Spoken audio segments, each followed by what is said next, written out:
जय गुरुदेव। चौथा अध्याय।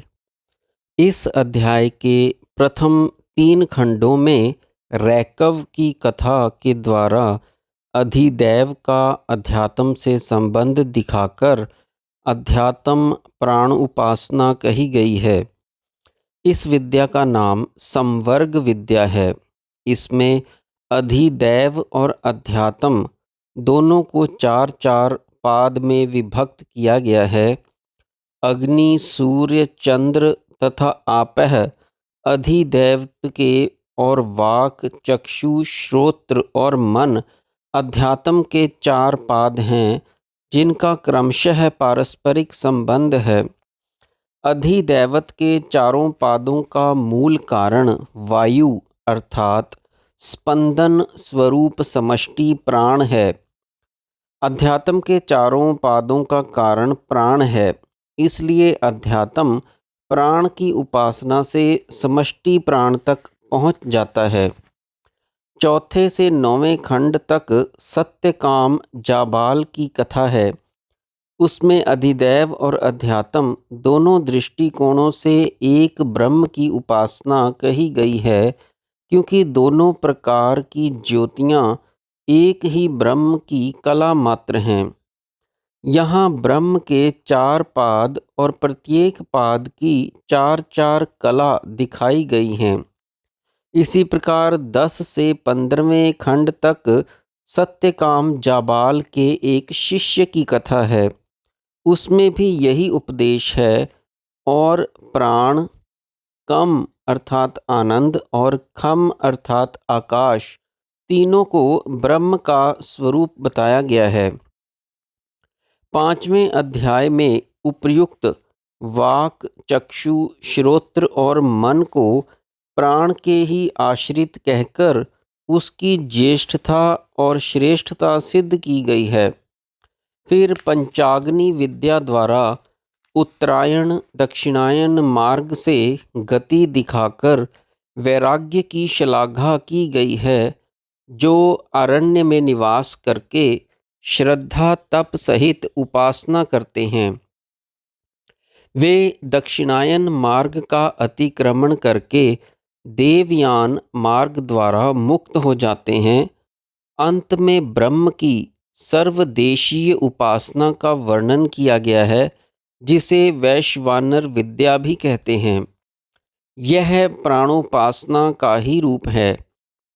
कहा गया है कि इस विद्या को जानने वाला सूखे वृक्ष में भी प्राणों का संचार करके उसे हरा भरा कर सकता है, क्योंकि अपने अध्यात्म प्राण से समष्टि का प्राण संबंधित है और प्राण का उपासक समष्टि प्राण पर जय प्राप्त कर लेता है। 6ठे अध्याय में तत्वमसि महावाक्य का उपदेश है। इससे पूर्व के अध्यायों में प्राण का स्वरूप बताकर इस अध्याय में उस औपनिषद पुरुष को समझाया गया है, जिससे प्राण भी उसकी रश्मियों के सदृश उदय अस्त होते रहते हैं। संवर्ग विद्या। जानश्रुति नाम का एक राजा था। वह बड़ा दानी और श्रद्धालु था। उसने अपने राज्य में सर्वत्र धर्मशालाएं खोली हुई थीं, जहां अतिथियों को ठहरने को स्थान और भोजन दिया जाता था। एक बार रात्रि के समय उसके महलों पर से हंसों का जोड़ा उड़ा जा रहा था। उनमें से एक हंस ने दूसरे से कहा, हो भल्लाक्ष, देख, जनश्रुति का तेज सूर्य की ज्योति की तरह फैला हुआ है। उसकी तू अवज्ञा मत कर, वह तुझे जला देगा। दूसरे ने उत्तर दिया, क्या तू इसको गाड़ी वाले रैकव के तेज के बराबर कहता है? पहले ने पूछा कि गाड़ी वाला रैकव कौन है? दूसरे ने कहा कि जैसे जुए में जीतने वाला सबका धन खींच लेता है, वैसे ही वह रैकव सब लोगों के पुण्यों को ले लेता है। जिस विद्या से ऐसा होना संभव है, वह विद्या वह जानता है, इसलिए मैंने ऐसा कहा। जनश्रुति ने, जो हंसों की बोली जानता था, यह सुनकर दूसरे दिन अपने बंदीजन से कहा, तू मेरी इतनी बढ़ाई करता है, क्या वह गाड़ी वाले रैकव की महानता के समान है? सेवक के यह पूछने पर कि वह गाड़ी वाला रैकव कौन है, राजा ने उसे ढूंढने के लिए भेजा, परंतु वह ना पा सका। उसके लौटने पर राजा ने फिर कहा कि जहाँ ब्राह्मण का पता चले वहाँ ढूंढो। एक स्थान पर रैकव एक गाड़ी के नीचे बैठा हुआ अपनी खाज खुजा रहा था। राजा के नौकर ने पूछा, क्या तेरा ही नाम गाड़ी वाला रैकव है? उसने कहा, हाँ। जब जनश्रुति 600 गायें, हार और 2 घोड़ों का रथ लेकर गया और कहा, भगवन, मैं ये गायें, हार और रथ भेंट करता हूँ, जो विद्या आप जानते हैं वह मुझे दीजिए। रैकव ने उसे फटकार दिया और कहा, अरे शूद्र, अपनी गायें, धन और रथ ले जा, मुझे ये नहीं चाहिए। इसके बाद जनश्रुति दोबारा गया, 1000 गायें, धन, रथ और अपनी कन्या को साथ ले गया। यह सब भेंट देकर उसने कहा, भगवन, यह लड़की आपको विवाह में और यह गांव जहां आप बैठे हैं भेंट में देता हूं, आप मुझे विद्या दीजिए। रैकव ने उत्तर दिया, रे शूद्र, ये तेरी गायें और रथ तो मैं ना लेता, परंतु इस लड़की का मुख दिखाकर ही तू मुझसे बातें कर सकेगा। रैकव ने भेंट स्वीकार करके राजा को विद्या प्रदान की। उसका नाम संवर्ग विद्या है। वह इस प्रकार है। पहला अधिदैवत। वायु ही संवर्ग है। अग्नि, सूर्य, चंद्र, जल उसके ही रूप हैं और उसी से उदय होकर उसी में अस्त होते हैं। अर्थात वायु की उपासना से सबको जीता जा सकता है। वह आदि कारण है।